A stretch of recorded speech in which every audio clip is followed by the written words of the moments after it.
great pleasure and honor to introduce our keynote speaker, Dr. Paul Wapner. Dr. Wapner is professor of global environmental politics at American University. His research focuses on environmental ethics, climate suffering, and environmental activism. Dr. Wapner has published 6 books and numerous articles. His latest book is titled, Is Wildness Over? He serves on the board of Revolve, which is an organization that finances and installs solar on the roofs of nonprofits. He also leads workshops on contemplative or contemplative environmentalism at the Llama Foundation in northern New Mexico. I was lucky enough to stumble upon his workshop in 2018, and I can say in all sincerity that it helped me discover a level of awareness and peace that I had never before known. Every day since then, I've been doing my best to share that wisdom and joy in all aspects of my life. So it is with great excitement and gratitude that I welcome my friend and guru, Dr. Paul Wapner, today. Well, thank you, Ashley, and thank you very much to the Coalition for inviting me. It's really great to be here, and good morning. It's very strange to talk to people you can't see, so we'll see how this goes, but it's really a pleasure to be here. And thank you, Ashley. It's nice to see you, my friend. You know, I have to admit that I did not know about the Greater Baltimore Wilderness Coalition before I got this invitation. But as a professor, one's ignorant of many things. But it's really thrilling to know that there's an organization in Baltimore or around Baltimore that cares about wilderness. I mean, when I first heard the title, it was sort of like strange, Wilderness, Greater Baltimore. I've lived in Washington, D.C. for many years, a couple decades, 3 decades actually. And so it was really, really gratifying to hear that this organization exists in one of the most developed parts of the country. And neat to know that people, and in fact, plenty of people, are committed to protecting wild places and with a concern for social justice. So I want to start today by sort of pointing out that the word wilderness, or if we're concerned about wilderness, at the heart of it is this concept of wild and wildness. That there is the sense in which a wilderness area or green spaces or these open spaces that we're trying to connect, that there's something untamed about them, unwieldy about them, something unpredictable. So, for example, in the woods, trees fall, rocks slide, rainbows appear, I suppose. Things happen, whether it's in the bay or in the mountains, storms arise, tide shifts and so forth. And these things happen independent or indifferent to how human beings see their lives. These things just have a way of their own that, as I'm describing it, has this wild dimension to it. And in fact, the word wild etymologically comes from the idea of self-willed, that a thing has a way of its own unfolding that, again, is indifferent or separate from human desires, human wishes, and so forth.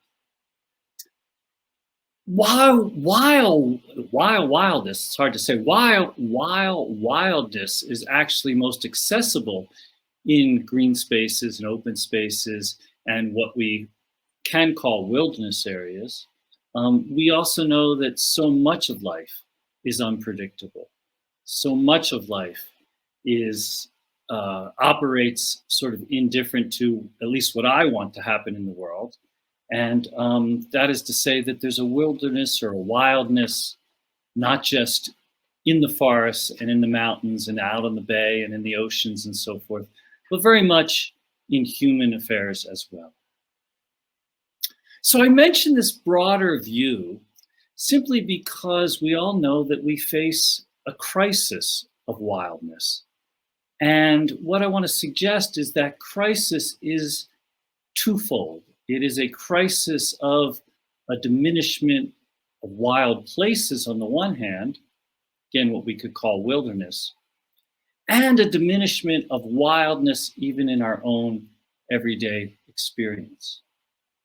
And I'm just going to talk about those two and step back and see what we can learn from parsing them out. And I'll start with the diminishment of physical wildness. We'll talk about here in terms of what wilderness areas. And we know that there's incredible disappearance right now of wild places.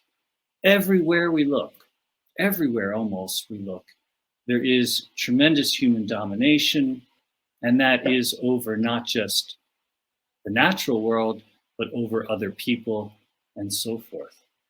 And this isn't a mystery. We know that through technological innovation and affluence and so forth, that our species has retained or has developed an unprecedented amount of power to shape the world as we see fit, we as a human species.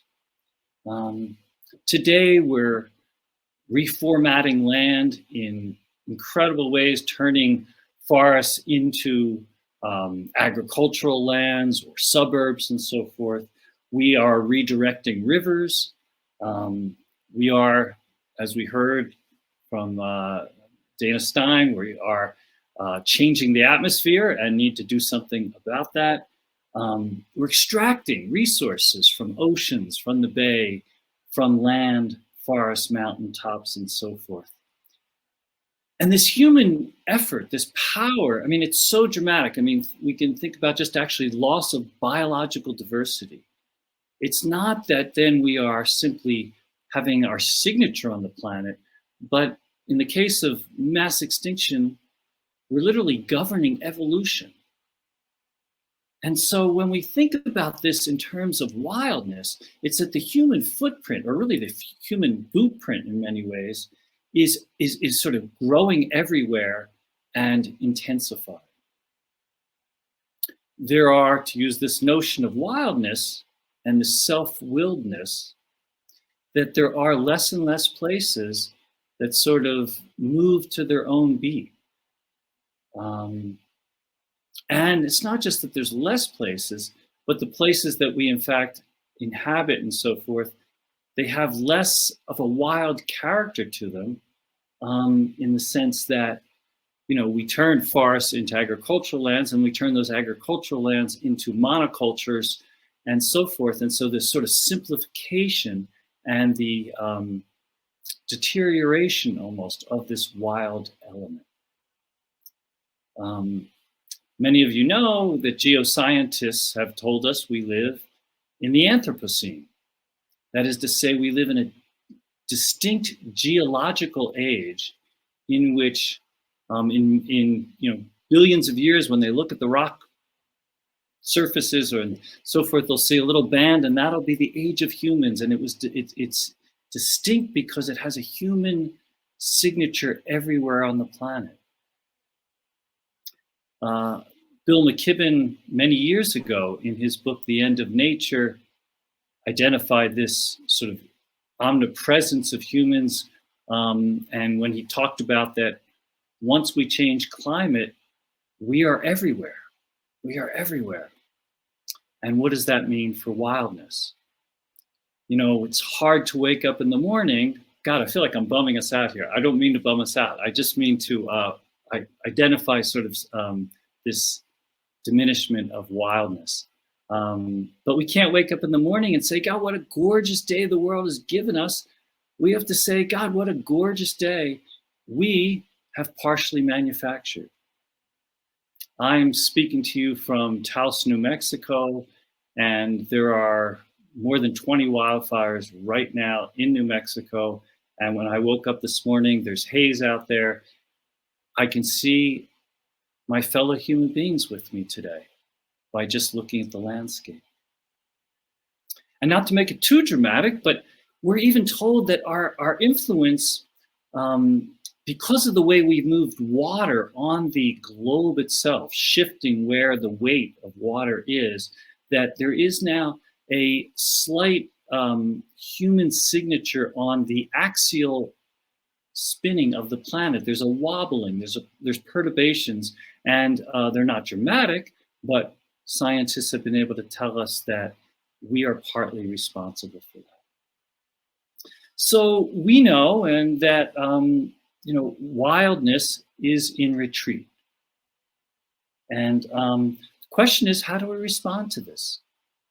How do we comport ourselves toward a world that is increasingly humanized? And amazingly enough, there's this coalition.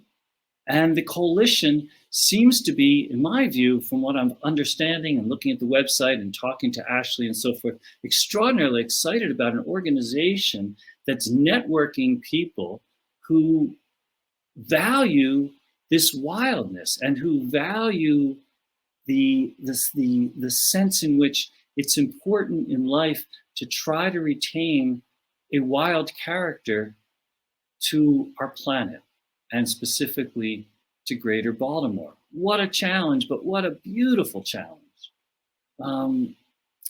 I see the coalition's mission, really, to put it in different words, an attempt to rewild the region.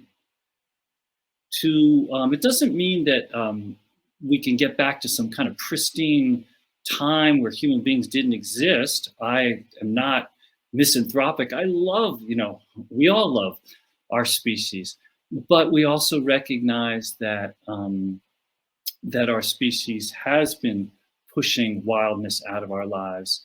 And I see the coalition as an attempt, a collective attempt, to try to shift that dynamic. This is tough work.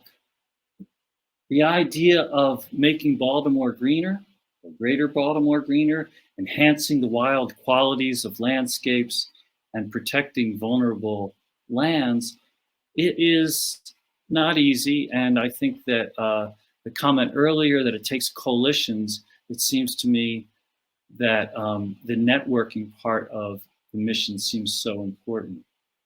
What makes it equally hard is not just bringing people together, but recognizing that reactivating wildness in our world is not simply about policy change, it's also about cultural change.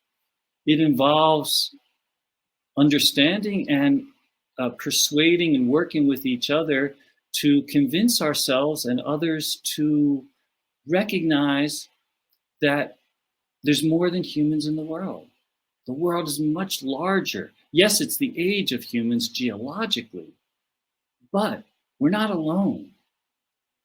People are not the only game in town. And that's really hard in a place like Greater Baltimore, where everywhere we look, we see human artifice and we see a human presence. But it's also hard because increasingly, when we look to the more than human world, when we look to the natural world, we often look at it in terms of human beings. So we look at forests and we say, carbon sinks. We look at trees and we say, future furniture. Fish, floating protein. Minerals, these are resources for our gadgets. Even fossilized life, we look at it and we say, fuel for our cars. As I see it, the coalition is trying to recognize that there's something else other than us here, and that is precious, it's intrinsically valuable, and it is in need of protection and cultivation. In the vocabulary of environmental ethics, those of you who peddle in that realm, basically what I'm suggesting is that the work of the coalition is partly an effort to move from an anthropocentric perspective, where the human being is the center of value, to a biocentric, which would mean life itself becomes the center of value. Things that exist, they have a right to exist simply because they're here, independent of what they mean for us, or independent of how we could use them. Or it not just going from an anthropocentric to a biocentric, but we can even push it to an ecocentric perspective, which suggests that it's not just humans are not the center of value, not even life itself, but actually the larger ecological sphere in which life takes place. Now, to be sure, many in the coalition and many environmentalists, we work to preserve wilderness and wildness for human benefit. We know that there are environmental services that make our lives richer, cleaner, healthier, and so forth. And I sense in the coalition's work something even further generous in the sense of recognizing the more than human world as well. And so, yeah, allowing wildness to thrive independent of what we get out of it. Now, many of us are obviously familiar with this diminishment of wildness that I'm speaking of, the diminishment of wild places and so forth. And in fact, I imagine that's why we are part of the coalition and why we're here today. I want to talk about the second dimension, though, that I mentioned earlier. This is the diminishment of wildness in our own lives, at the personal level, in our everyday experience. If we think about, if we think about our current lives, when I say ours, I really do mean for the moment, not the species as a whole, but those of us who are affluent enough to be here, of which, I consider myself part of the affluent, rich world. And if I think about my life, right now, I'm not too concerned about a wild animal coming into my life right now. I do live in Taos. We have coyotes, we have bear, we have elk, and so forth. But I'm pretty insulated in my little home here. I'm insulated from the elements. And so in many ways, wildness is at bay. I like it. It's outside, it's not inside. For many of us, they say that human beings live almost 97 or above that, 97% of our time indoors. We can eat food in any season. I tease my wife, she'll eat blueberries in the winter, and it's kind of like, whoa, where do they come from? But the globalized system of trade and so forth allows us to simply even ignore this seasonal change, which has been going on forever. Our lives and our power have allowed us to kind of keep that at bay. We drink sanitized water, we flip a switch to get warmer or colder, turn on the light, and so forth. It's even hard to get lost these days. We can sort of just pull up our GPS in the palm of our hand and so forth. So I point this out because I want to just suggest that the wildness of our lives, or our encountering with wildness, has also diminished. And it's diminished not just vis-a-vis nature, but in many ways we've set up structures so we don't even have to work with or deal with the inconveniences or the unpredictability or the unwieldiness of other people.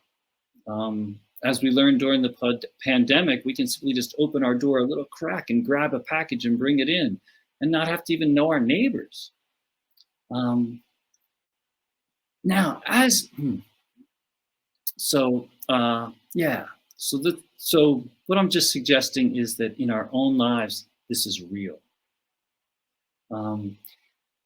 I don't want to undercut, though, the achievement of this pushing of wildness out of our lives. It has brought tremendous comfort and tremendous safety and tremendous convenience to many of us. And that's nothing to scoff at. I don't live in the woods permanently, and so forth. And there's nothing wrong with comfort and convenience. It has improved many of our lives, and it is the realization of a long-standing human goal to create a safer, more comfortable world. Aldo Leopold, the environmentalist, said that the modern dogma is comfort at all costs. And he would be amazed at where we've taken this now.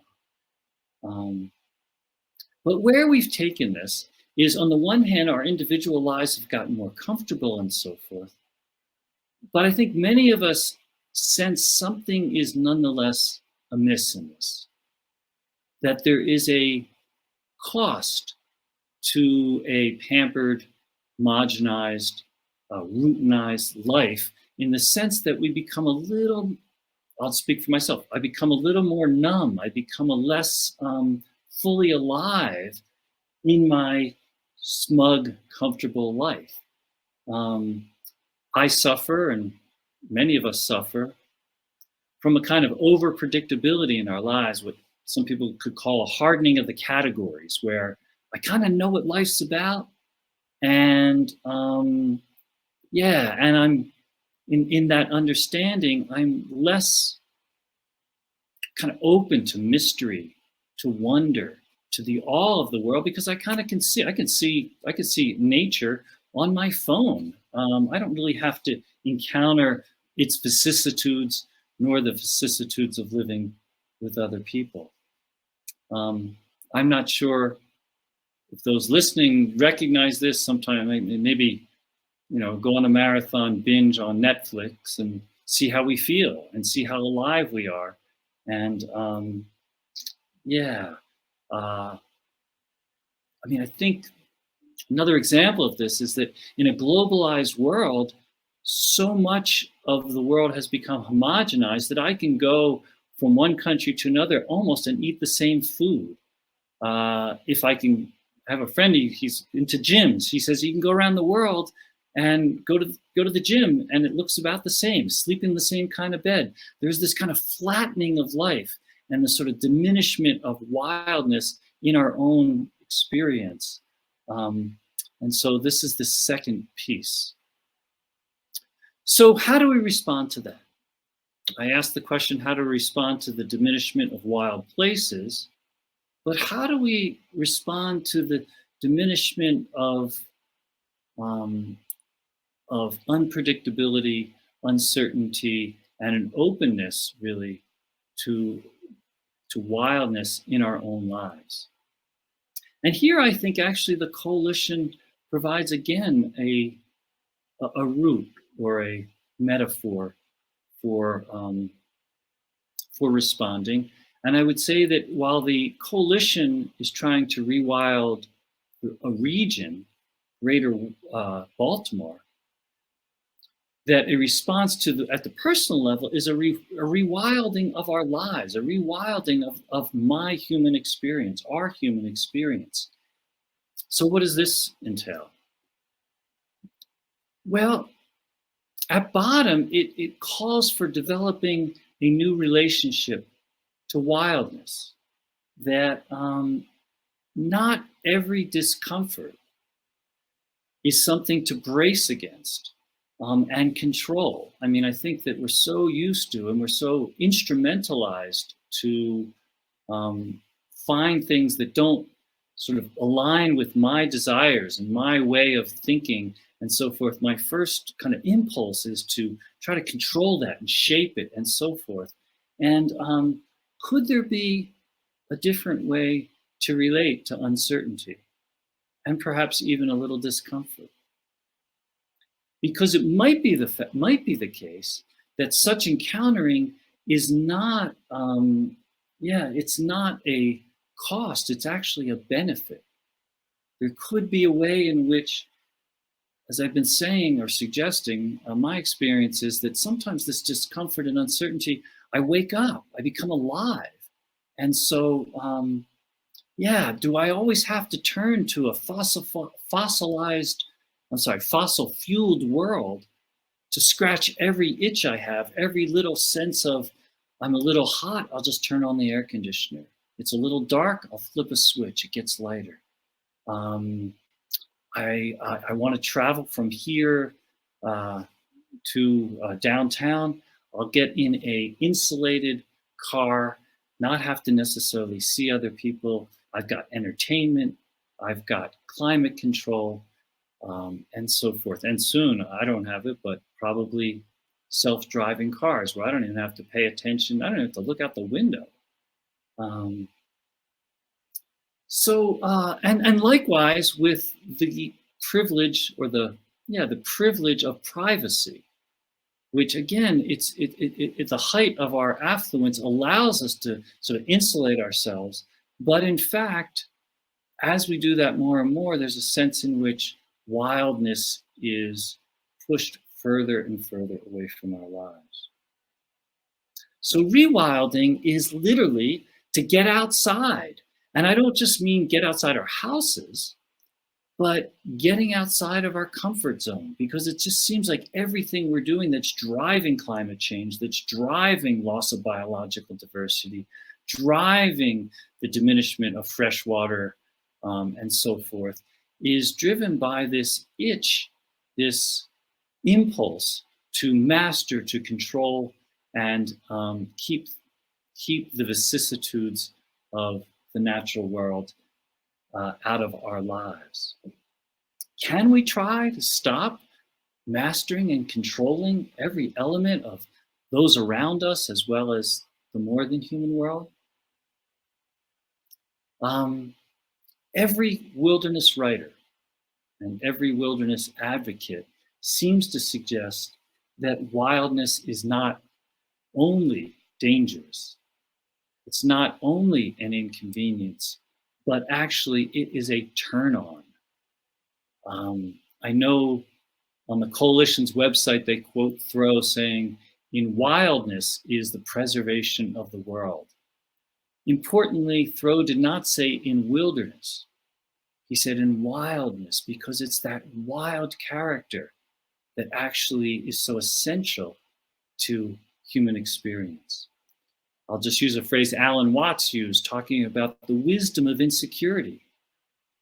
Might there in fact be some wisdom in that? And as I'm speaking, I see that there's a little bit of technical difficulty. I don't know if this is still going on, but it's a bit of wildness. And on the one hand, it's not fun, but there's something there. Basically, the suggestion here is we don't have to accept the diminishment of personal wildness. In fact, we can cultivate it. So I want to wrap up, but I want to wrap up by making one further point. That so far I've been speaking of a dual crisis, a crisis of wildness that's happening in terms of a diminishment of wild places and a shrinking of those spaces where we can sort of leave the human family and experience and come into contact with something larger than ourselves. And also the second diminishment of our personal experience with wildness. I've been speaking of them as two, but actually they're connected. And this is probably obvious, but I just want to underline the point.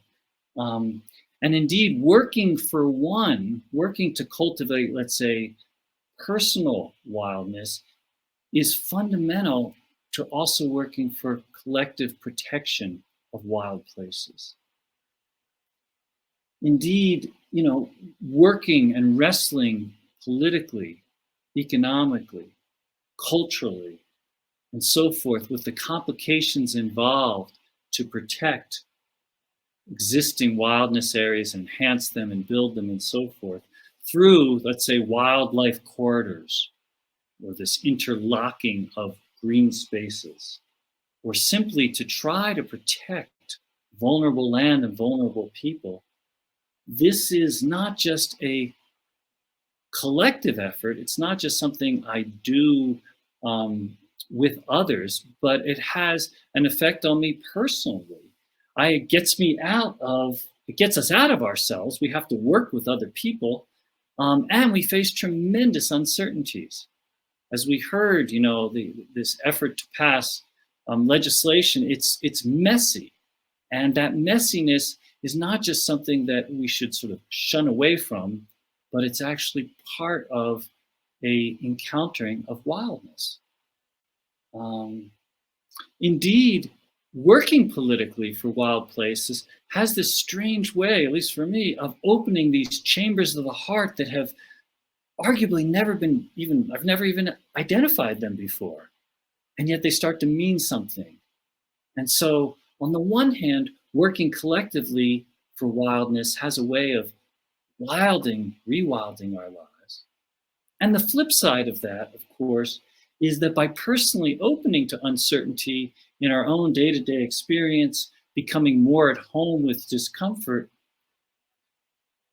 it instills or can instill an attitude of humility.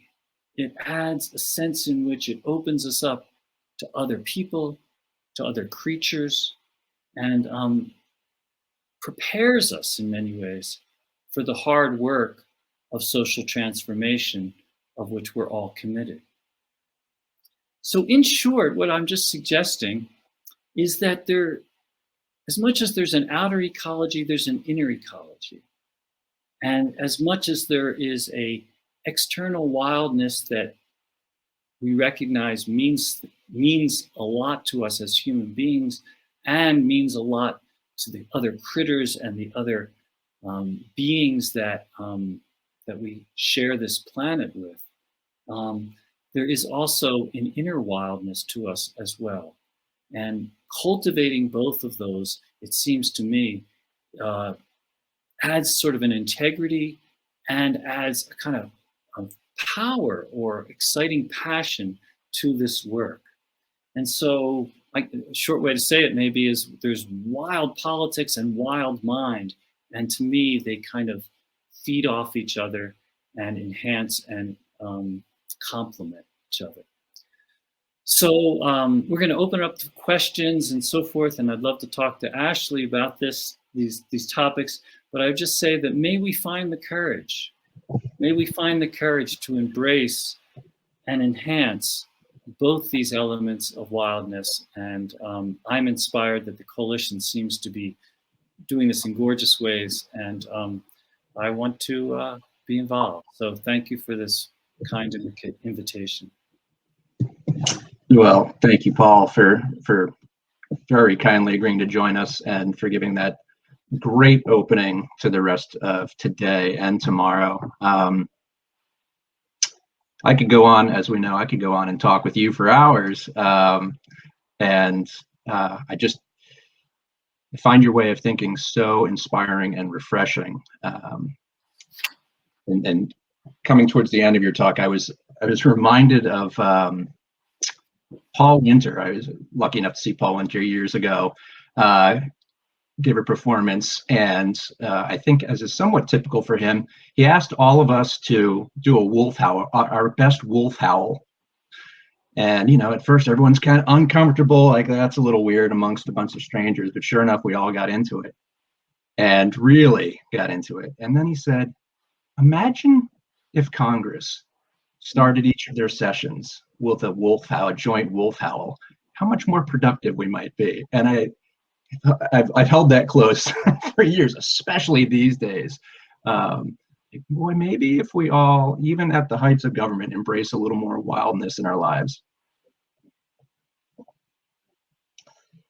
So, yeah, I'd love to banter with you more about this. One of the big things that comes to me when I hear you talk and read your writing is this idea of sacrificing awe and sacredness in our lives as we embrace more comfort and security. And for me, I'm happiest when I'm out there getting wild, when I feel like I'm not necessarily at the top of the food chain. So say hiking on a mountain in New Mexico and talking to myself the whole time I'm walking, because I'm not just talking to myself. I'm aware that there are carnivores out there that could cut me short pretty quick. That's invigorating for me. But we don't have that in Baltimore, do we? We are, we're one of the most developed portions of the United States. So it's I like how you frame bringing wildness back into, even, it's not just, you don't have to be on a mountain in New Mexico to bring wildness back into your life. The potential is there everywhere for all of us. You know, Ashley, as you speak, and thank you, I'm aware that you're a birder. And when Ashley and I were together up in the mountains in New Mexico, Ashley would wake up early and look at birds. And I know that actually the greater Baltimore area is filled with competitive bird watchers, actually. And this sense that things, including other people, operate so differently. Like, I mean, you know, I think I've got my act together, right? But a bird can sort of soar over tremendous areas. Hawks can see, you know, like a mouse 100 feet away. I mean, their eyes are so much more powerful than my own. And these other capabilities, I mean, plants, they can eat the sun. I mean, check that out as a capability. And I just feel like that in Baltimore, in New Mexico, around the world, there is life happening, and these different ways of doing this thing called life, and that these other, the four-legged, the winged, the rooted, I mean, what would it be like to be a rooted being that can't move in the way that we're used to moving, but nonetheless has other characteristics that are fundamentally different from the way I do this thing. And so, yeah, I mean, sort of cutting myself off from, I just feel like I am increasingly being encouraged to kind of put the blinders on that other creeping, flying, running world, and kind of just size it up, say, I got it, and move on. And so, yeah, it's, wildness is not reserved for certain places. And in fact, I think in some ways, we as a society have made the mistake of sort of cordoning off places. And they're usually places which we cordon them off when we feel like that they don't have a lot of, you know, ice and rock. Okay, we'll let climbers kind of go there, recreationalists, but, and divide that from sort of our cities. And I love that Nature City Forum is like, no, that distinction is actually less productive to us, less generative, and so forth. Yeah, I think of like a single tree, right? So like the tree of life, a single tree, a single oak can hold hundreds, if not thousands, of different species of insect, which are feeding hundreds of birds. And that's just one single tree, and that could be anywhere in our landscape. It's super exciting to know, you know, okay, we've conquered much of nature, but now what's our potential to bring it back, and what's that, when we do that, what's the potential there to help start healing ourselves? I just want to jump in here, you guys, not to interrupt the conversation, but to let you know that there are a couple great questions in the Q&A under the stage. So I'd just like to read one that has the most likes at the moment, if you don't mind. From Robert Shedlock: can messages be crafted that appeal to people about the benefits of wildness that are effective across the political spectrum? Or do we need differently worded messages for different worldviews? And I'll come back with more questions, but just leaving it there. That's a great question. And Ashley, I would love you to jump in as well. My own sense is that, yeah, we are a diverse world, and we all respond to different ways of understanding and different messages and so forth. And I do think that there are different messages for different people, but also different messages for even individuals. I am a split personality. Sometimes I used to say to my students, like, I'm a light green environmental activist by day and a dark green activist by night. I mean, I am largely anthropocentric, live my life digging the human species, and sadly, sometimes acting as if the human species is the center of the universe and center of value. I certainly treat my family that way and so forth. And I recognize, and so anthropocentric arguments for saving wildness and protecting nature definitely resonate with me. I mean, we need clean air. We need to get below 1.5. I mean, we can't get above 1.5 degrees Celsius in terms of warming and so forth. We as a human species, and I do think that I am susceptible to, and I think other people are susceptible to, messages that speak of not just the human-centered place, but others. I remember a debate we were having in Tacoma Park, where I, until recently, was living for 30 years. And we were talking about this one area in the city that we were going to try to protect, and different people were presenting different reasons for doing so. And someone just stopped the conversation and said, this area is sacred. And they kind of shifted the conversation. And not everybody was sort of activated by that comment. But it was, to me, it was a great example of the different sensibilities we have.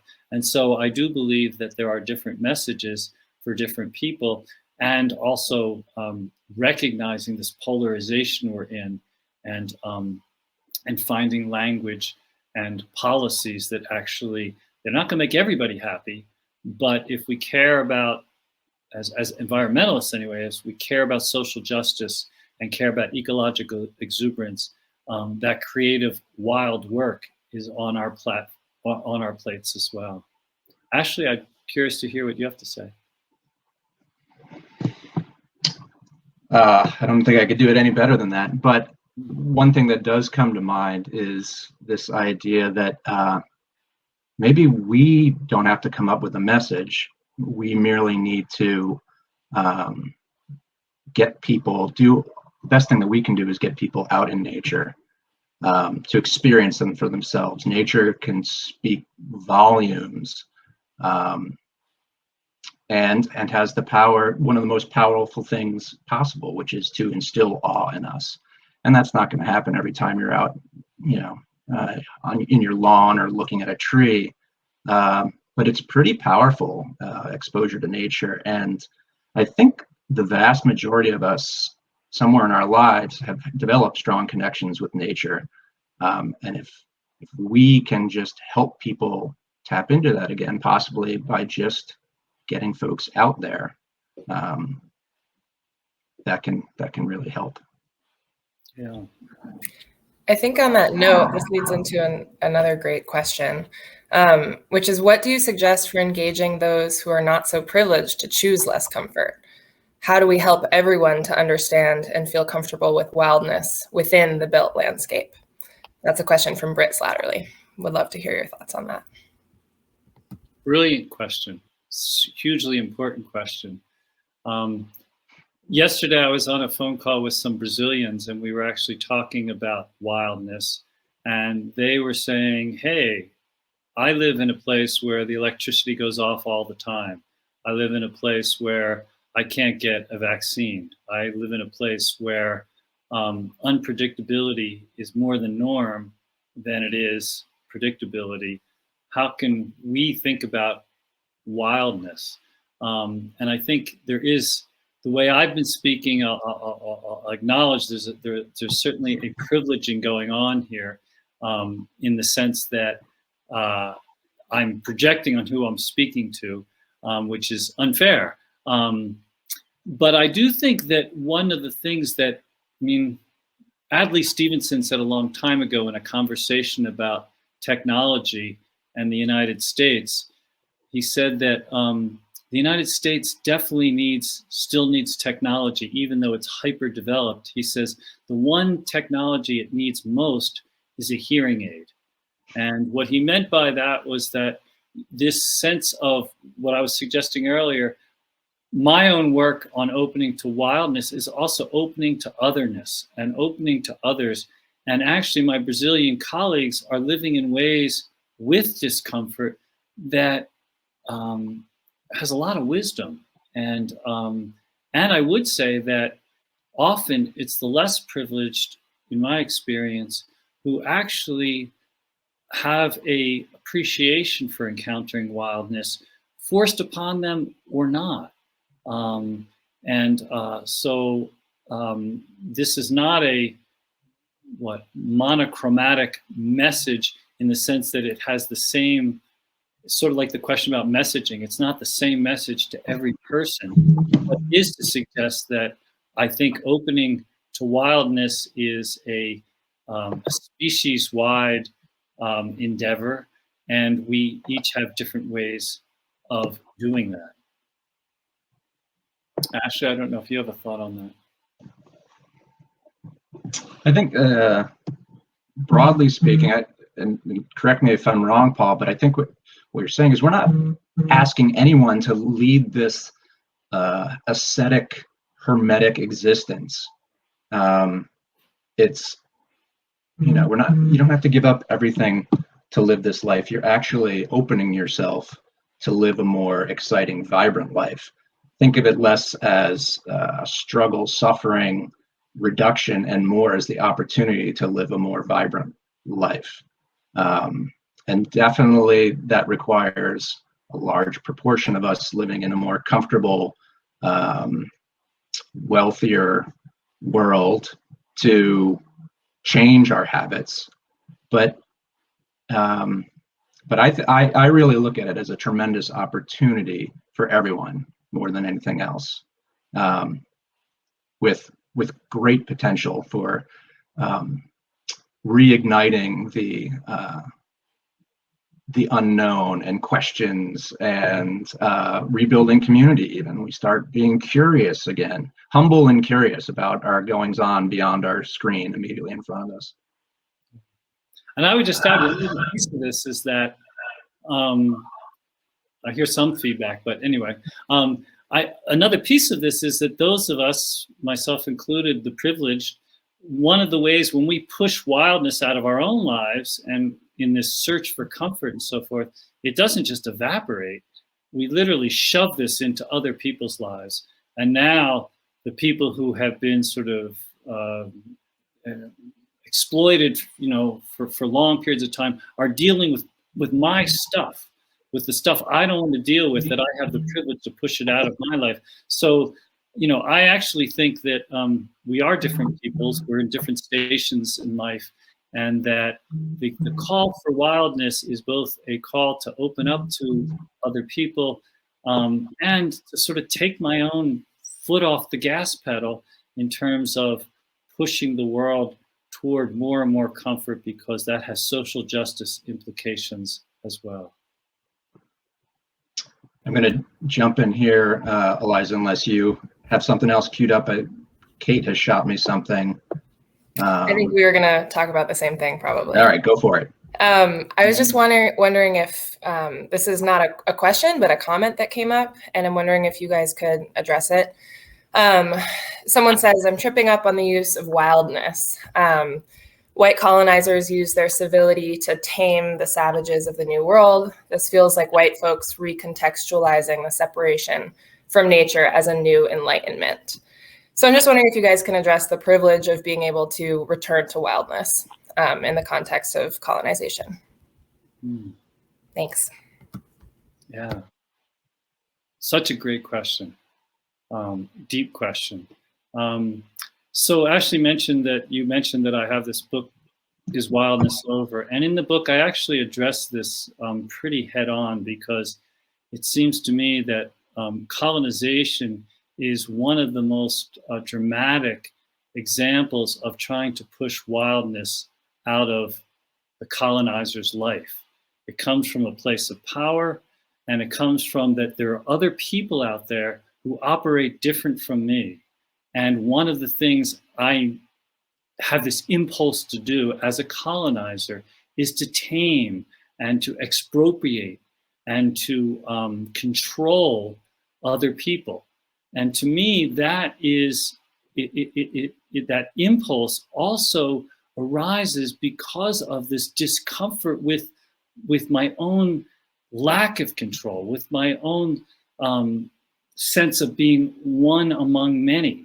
It comes from this notion that I have power and I can exercise this power, and anything that moves to a beat different than me, anything that's not white, anything that is different culturally, and so forth, that they become objects of my control. And I just think we are drunk, we being the privileged and the colonized, we are drunk with comfort. We are drunk with control. We are drunk with mastering the world.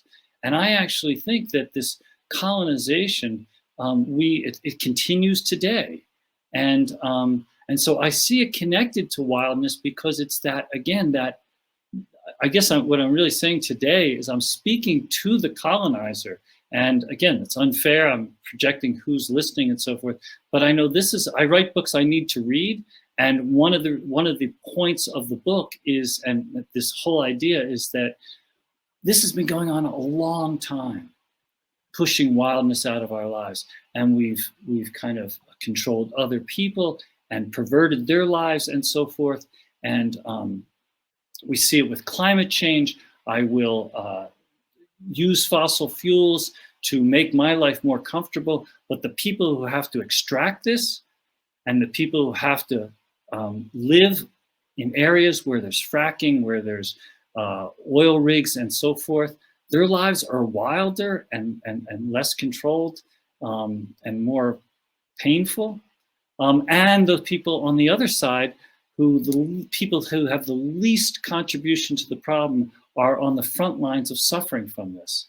And I link it back to, in part, to this absolute intoxication with a more comfortable, safer, more pampered world, of which I consider myself one of the propagators of. So Ashley, it's a great question, and it takes more than this, but I'd love to hear your thoughts. You've gone into great depth exploring that in your book, and I'd encourage you all to pick up a copy of Is Wildness Over, because Paul does a great job exploring that issue as well as many other issues. So I'm not even going to try to touch it. I think, though, and I'm looking at the chat, I think a really good point also is that the environmental movement itself has sort of tripped over this, and historically has sort of been cared about green issues and not brown issues. And, one of the things I see the coalition doing is a kind of an education of the environmental movement and recognizing that this privilege of, I'm going to care about, sort of like that famous essay, are you an environmentalist or do you work for a living? Or this notion that somehow green spaces and wildlife and so forth is where the center of focus should be of the environmental movement. I think the environmental movement is growing, has grown. I think the climate movement is now fundamentally a climate justice movement. And as I see the coalition, everything I've read about the coalition is this notion that it's not privileging, green spaces over human beings. It sees this inherent relationship between sort of ecological justice and social justice. And I do think that's the way we're moving. And I do see we're going to wrap up in just a moment. I would emphasize that the coalition truly does care about these heavily overlapped issues, and we're constantly dialoguing about it, and we welcome everyone to the table to continue this dialogue to make sure that we are meeting everyone's needs with the language and intentionality and humility that is required. So Liza, I don't know if we have time for one more question, or I think we need to probably wrap up. I can do one more quick one. All right. Let me just pull this out. All right. What about the religious perspective that humans have dominion over nature? How do we respond to the fact of that view coming from religious institutions? Again, a nice question. I wish I could see folks, but so it's interesting. I think that there is, for a long time, we have, we have the environmental movement. Some in the environmental movement have actually looked to the Judeo-Christian heritage as emphasizing this notion of dominion and encouraging this impulse toward mastery, that this is all here for us, that there's God, there's divinity, there's the human being, and then there's the sort of natural world, and the human being has this special place in that in terms of this hierarchical status. And I think what's interesting is that I think actually we've been witnessing the greening of religion. I think we've been seeing a reinterpretation of sacred texts across so many religions, because in fact, religious life is now, like all life, is being faced with new, profound existential questions of what it means to be a human being in a warming, increasingly spiraling out of control, spasmodic planet. And that what's interesting, evangelicals now are rethinking and actually developing a sensitivity to the planet and so forth. You know, I'm reminded I had a student once who was quite religious, and I assigned a paper to write about an environmental issue, and she came to me, she said, I can't write this paper, she says, because it's all in God's hands and nothing I could do would matter. And I said to her, okay, write a paper on what your religious orientation feels toward the natural world. She wrote this gorgeous paper and came back and changed her major to environmental studies because she recognized that there was a place for her in this too.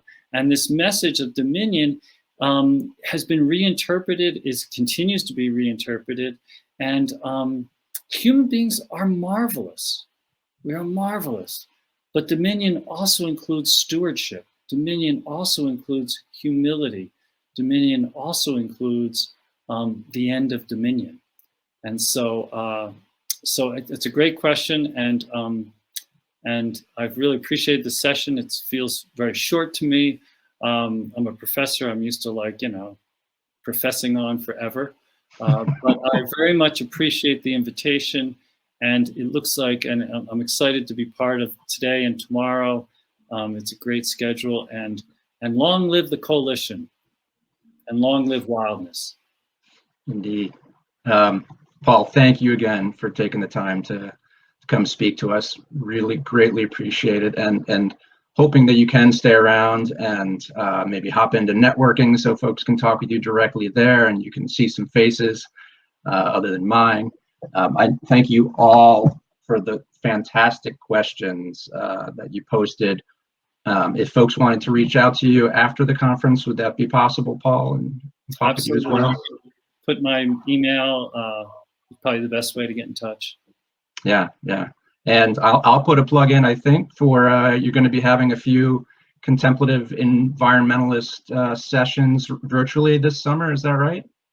Yeah. So we're going to have at the Lama Foundation and American University are hosting a series of talks and a workshop that'll be happening in late June and early July. And we have a great lineup too. So I don't know how to share that information, but I'll find a way to do so. Yeah. So please consider that.